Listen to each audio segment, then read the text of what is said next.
मैं हूं कीर्ति दीक्षित। वक्त हो चला है सुपरफास्ट खबरों का। नए कृषि कानूनों के विरोध में दिल्ली की सीमाओं पर डटे किसानों के आंदोलन का आज 29वां दिन है। किसान अभी भी पूरे हौसले के साथ अपना विरोध जारी रखे हुए हैं। कृषि कानून के समर्थन में आज राजस्थान सरकार और कांग्रेस संगठन के कार्यकर्ता जयपुर के शहीद स्मारक पर धरना दे रहे हैं, जो शाम 4 बजे तक चलेगा।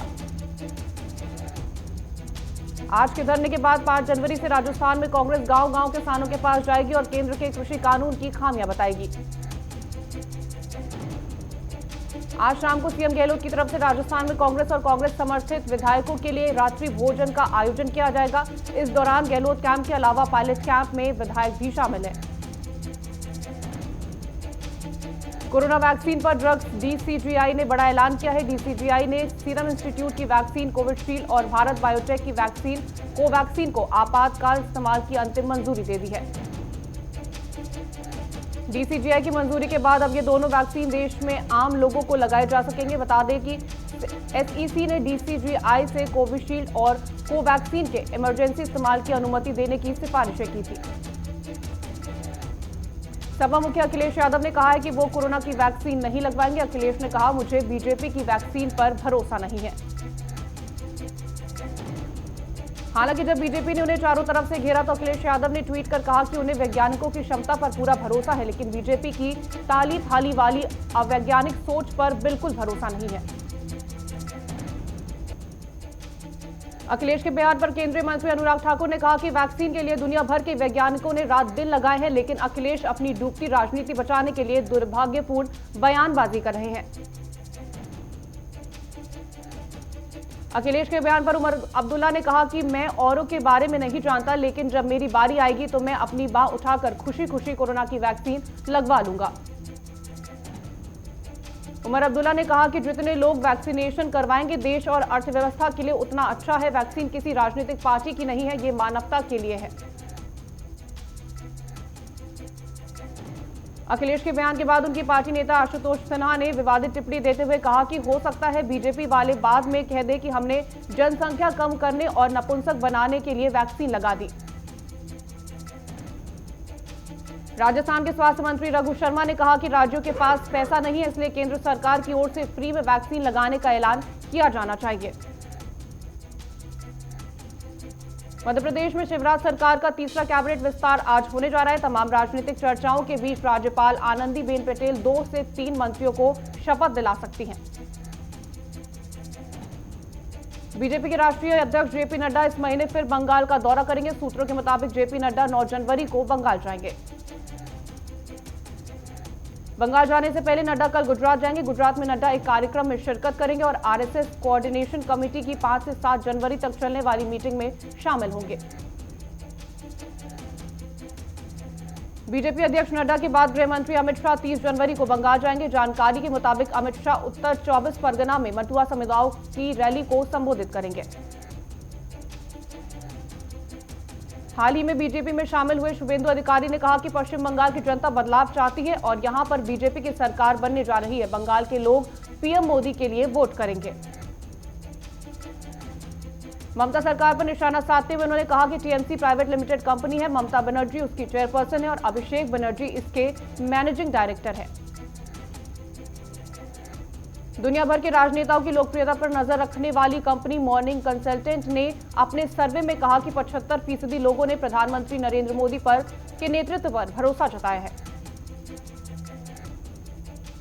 दिल्ली एनसीआर में कड़ाके की ठंड के बीच जोरदार बारिश से मौसम का मिजाज बदल गया। राजधानी दिल्ली के अधिकतर इलाकों में आज सुबह गरज के साथ तेज बारिश हुई। इसी बीच मौसम विभाग ने दिल्ली, हरियाणा, राजस्थान, उत्तर प्रदेश समेत कई राज्यों में आज दिन भर बारिश की संभावना जताई है।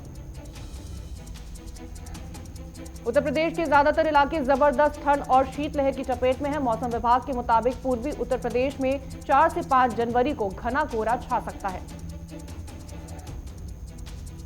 मैदानी इलाकों में बारिश के बीच पहाड़ी राज्यों में बर्फबारी का सिलसिला जारी है। हिमाचल प्रदेश के केलांग में तापमान 0 से नीचे 7.3 डिग्री सेल्सियस तक पहुंच गया। मौसम विभाग ने हिमाचल प्रदेश में भारी बर्फबारी को लेकर येलो अलर्ट जारी किया है, जहां 5 जनवरी तक राज्य में मैदानी इलाकों में बारिश, ऊंचे पर्वतीय क्षेत्रों में बारिश के साथ बर्फबारी का पूर्वानुमान जताया है। देश में कोरोना के कुल मामलों की संख्या 1,03,23,965 पहुंच गई है, जबकि अब तक देश में कोरोना से मरने वालों की संख्या 1,49,435 हो गई है। पिछले 24 घंटों में देश में कोरोना के 18,177 नए मामले सामने आए। वहीं इस दौरान 217 मरीजों ने अपना दम तोड़ दिया। ब्रिटेन से हाल ही में दिल्ली लौटे 40 लोग अब तक कोरोना वायरस से संक्रमित पाए गए हैं, जिसके बाद सभी को LNJP अस्पताल में भर्ती कराया गया। राजस्थान सरकार ने 15 जनवरी तक कोरोना के तहत नई गाइडलाइंस जारी की हैं। इस दौरान राजस्थान के 13 जिलों के शहरी इलाकों में नाइट कर्फ्यू लगाने का ऐलान किया गया है। इसके तहत जयपुर, जोधपुर, अजमेर, अलवर, कोटा, बीकानेर और उदयपुर समेत 13 जिलों में पाबंदी रहेगी। इन सभी इलाकों में रात 8 बजे से सुबह 6 बजे तक नाइट कर्फ्यू लागू रहेगा। राजस्थान सरकार की नई गाइडलाइन के मुताबिक सिनेमा हॉल और मल्टीप्लेक्स 15 जनवरी तक बंद रहेंगे। इसके अलावा स्कूल, कॉलेज और अन्य शिक्षण संस्थान भी छात्रों के लिए बंद रहेंगे।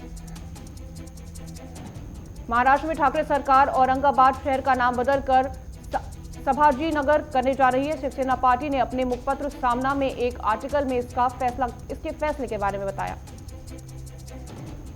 बीजेपी पर हमला करते हुए शिवसेना ने कहा कि एक तरफ पाकिस्तान में मंदिर तोड़े जा रहे हैं और बीजेपी मूक दर्शक बनकर देख रही है। साथ ही बीजेपी महाराष्ट्र सरकार को गिराने के अवसर ढूंढ रही है। शिवसेना ने केंद्र सरकार से चीन में फंसे 29 भारतीय नाविकों को वापस लाने की मांग की है। इसके लिए पार्टी प्रवक्ता और राज्यसभा सदस्य प्रियंका चतुर्वेदी ने विदेश मंत्री एस जयशंकर को पत्र लिखा है।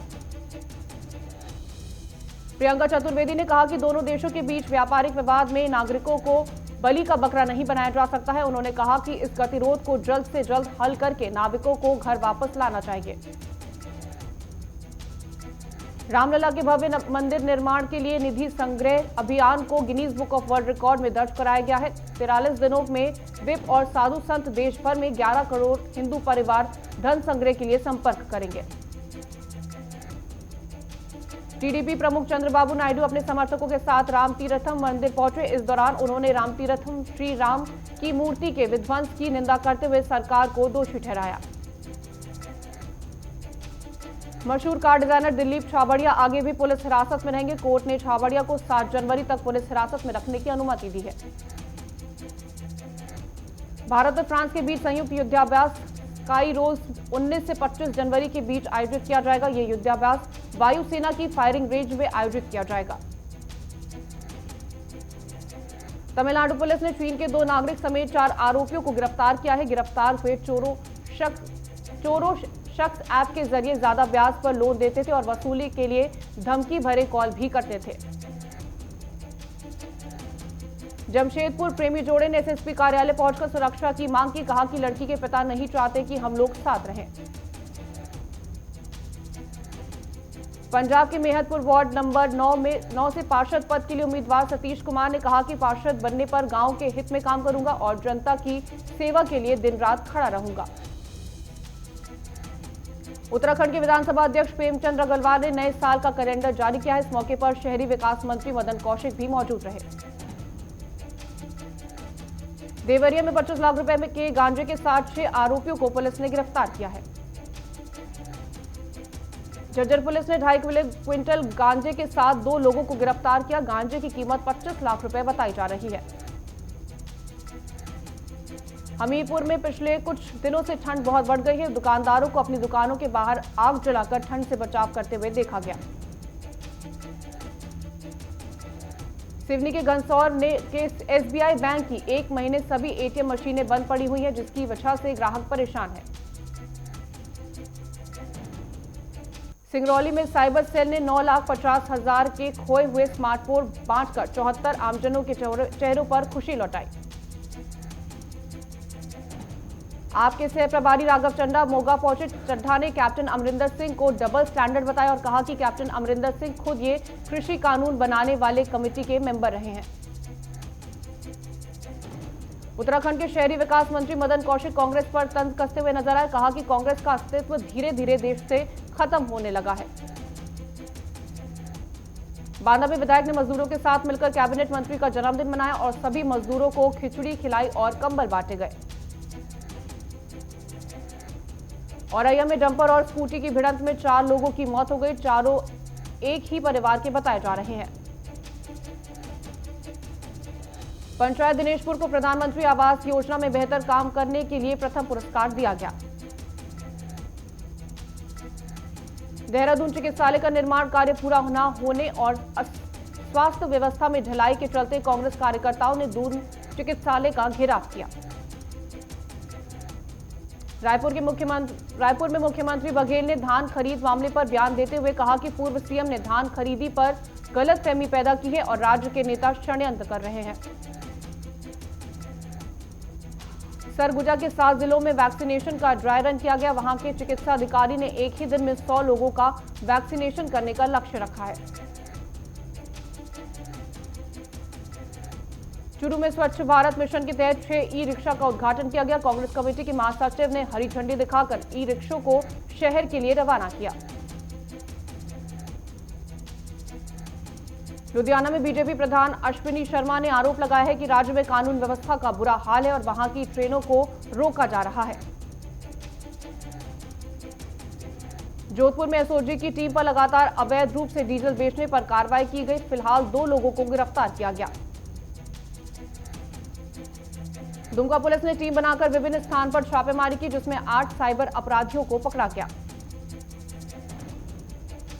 हरियाणा के पूर्व मुख्यमंत्री भूपेंद्र सिंह हुड्डा ने कहा कि कांग्रेस ने शुरू से ही किसान आंदोलन का समर्थन किया है। हम अविश्वास प्रस्ताव लाने की मांग कर रहे हैं। बागपत पुलिस ने युवक की हत्या का खुलासा करते हुए मृतक के दोस्त को गिरफ्तार किया है। नूरपुर विधानसभा क्षेत्र के तहत आने वाले 3 जिला परिषद वार्डों के लिए बीजेपी समर्थित उम्मीदवारों ने नामांकन पत्र दाखिल किए। जमशेदपुर में कांग्रेस ने पुलिस के खिलाफ मशाल जुलूस निकाला और सीनियर पुलिस अधीक्षक के तबादले की मांग की। छतरपुर रेलवे क्रॉसिंग पर ओवरब्रिज बनाने की मांग को लेकर यूथ कांग्रेस के कार्यकर्ताओं के नेतृत्व में 17 दिन से चल रहा धरना प्रदर्शन तहसीलदार के आश्वासन के बाद खत्म किया गया।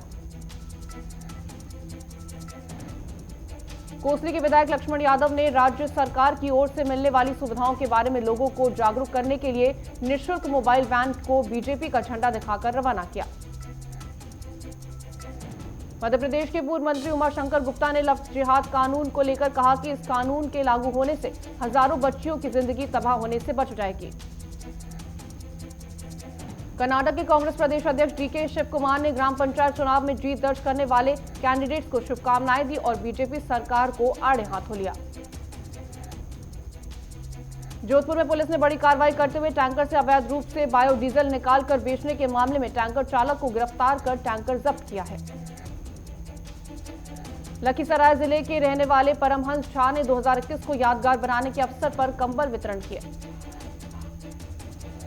लगातार 27वें दिन भी पेट्रोल डीजल की कीमतों में कोई बदलाव नहीं आया। आज डीजल 73.87 रुपए प्रति लीटर पर बिक रहा है, जबकि पेट्रोल की कीमत 83.71 रुपए प्रति लीटर रही।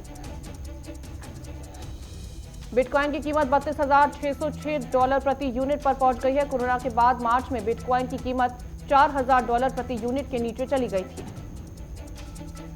रेलवे ने दिसंबर में रिकॉर्ड 6.87% ज्यादा सामान की ढुलाई की है, जबकि कमाई में भी 8.54% की बढ़ोतरी हुई। LG विंग पर बेहतर मल्टीटास्किंग होगी, जिसके बाद अब OnePlus Nord में सिक्योरिटी बग ठीक हुआ है। सरकार ने मैन्युफैक्चरिंग, माइनिंग और सर्विस सेक्टर के लिए ड्राफ्ट मॉडल स्टैंडिंग ऑर्डर्स पर फीडबैक मांगा है। केंद्र सरकार स्मोकिंग करने की कानूनी उम्र को मौजूदा 18 साल से बढ़ाकर 21 साल करने की तैयारी में है। इसके लिए ड्राफ्ट तैयार किया जा रहा है। पंजाब और हरियाणा में टेलीकॉम कंपनियों के बीच नई लड़ाई छिड़ी है। जियो ने कहा कि टावर में तोड़फोड़ के पीछे दूसरी टेलीकॉम कंपनियां, जबकि एयरटेल ने कहा कि आरोप बेबुनियाद है। फरवरी 2019 के बाद से दिसंबर में फिर आयात बढ़ा है। एक्सपोर्ट भी 0.8% घटा है और व्यापार घटा $15.71 अरब पर हुआ है। अब बड़े पेमेंट पर पॉजिटिव पे सिस्टम का नियम लागू हुआ है। चेक के जरिए 50,000 रुपए से अधिक के भुगतान के लिए जरूरी विवरणों को दोबारा कंफर्म करने की आवश्यकता होगी। स्मॉल सेविंग स्कीमों को ब्याज नहीं बढ़ाया गया है। पीपीएफ पर 7.1% का ब्याज मिल रहा है और एनएससी पर 6.8% ब्याज मिल रहा है। दुनिया में अब तक 8,49,00,000 से ज्यादा लोग कोरोना से संक्रमित हो चुके हैं और 18,82,00,000 लोगों की मौत हो चुकी है। कोरोना से अमेरिका के कैलिफोर्निया में हालात बेकाबू है, जिसके चलते लोगों से ब्लड डोनेशन की अपील की जा रही है। कोविड-19 वैक्सीन की खुराक देने के मामले में दुनिया में इजराइल सबसे आगे है। इजराइल ने प्रति 100 लोगों में से 11.55 को टीकाकरण की खुराक दी। ब्रिटेन के कोरोना वायरस के नए स्ट्रेन के कल्चर को अलग करने वाला भारत पहला देश है। इसकी जानकारी आईसीएमआर ने ट्वीट करके दी। ब्रिटेन में कोविड-19 संक्रमण में तेजी के बीच सरकार का फैसला आया है। लंदन के सभी प्राथमिक स्कूल बंद रहेंगे। इंग्लैंड में ठंड का कहर बढ़ रहा है। पिछले माह जहां बाढ़ आई थी, अब वहां भारी बर्फबारी हुई है, जिसके चलते मैनचेस्टर और स्टैनफोर्ड साइन में पिछले 2 दिनों में 14 इंच बर्फ गिरी है। भारत से यूके के फ्लाइट्स में पैसेंजर्स को अपने खर्च पर आरटी-पीसीआर टेस्ट करवाना होगा। 8 जनवरी से फ्लाइट शुरू होगी। मुंबई हमलों का मास्टरमाइंड जकीउर रहमान लखवी गिरफ्तार हुआ है। उस पर टेरर फंडिंग का आरोप लगा है। अमेरिकी कांग्रेस ने $740 अरब का डिफेंस बिल पास किया है, जिसको राष्ट्रपति ने पहले रोक लिया था। कैलिफोर्निया के फैशन फेयर मॉल में गोली चली। फ्रांसो पुलिस संदिग्ध की तलाश में जुटी हुई है। बॉलीवुड एक्ट्रेस आलिया भट्ट ने अपनी डेब्यू फिल्म के गाने पर रणबीर कपूर और शाहरुख खान के साथ डांस किया। इसका वीडियो काफी वायरल हो रहा है। केबीसी 12 के लेटेस्ट करमवीर स्पेशल एपिसोड में 25 लाख के सवाल का जवाब सोनू सूद नहीं दे पाए। उन्होंने सभी लाइफलाइंस का इस्तेमाल करते हुए 11 सवालों का जवाब दिया। बिग बॉस 14 के लेटेस्ट एपिसोड में सलमान खान जैस्मीन और रूबीना पर गुस्साते हुए नजर आए। राखी को परेशान करने के लिए घर वालों को फटकार लगाई। गौहर खान ने अपने वेडिंग ट्रेलर शेयर किया है। ये मोह के धागे गाने पर जैद दरबार संग गौहर ने पहला रील वीडियो बनाया। देश भर के एग्जिबिटर्स ने सलमान खान से अपील की कि आर्थिक तंगी से उबरने के लिए ईद पर राधे रिलीज करें। बीसीसीआई अध्यक्ष सौरव गांगुली का ताजा हेल्थ बुलेटिन जारी हुआ। रात को उनकी तबियत में थोड़ा उतार चढ़ाव हुआ है। स्टीव स्मिथ ने अगले दशक के लिए अपना प्लान बताया। स्मिथ ने ट्वीट किया, मैंने काफी चुनौतियां स्वीकार की और अब मैं अगले दशक का इंतजार नहीं कर पा रहा हूं। टीम इंडिया ब्रिस्बेन टेस्ट नहीं खेलना चाहती है। क्रिकेट ऑस्ट्रेलिया के सामने टीम इंडिया ने ये नई शर्त रखी है। डेल स्टेन आईपीएल में आरसीबी के लिए नहीं खेलेंगे। संन्यास को लेकर स्टेन ने अपने ट्वीट में कहा, मैं किसी और टीम के साथ खेलने के बारे में सोच भी नहीं सकता, ना ही मैं संन्यास लेने का सोच रहा हूं। केंद्रीय खेल मंत्रालय ने योग को खेल की मान्यता दे दी है, इसलिए करीब 50 संघ संस्थाएं अभी से रजिस्टर्ड हो चुकी हैं।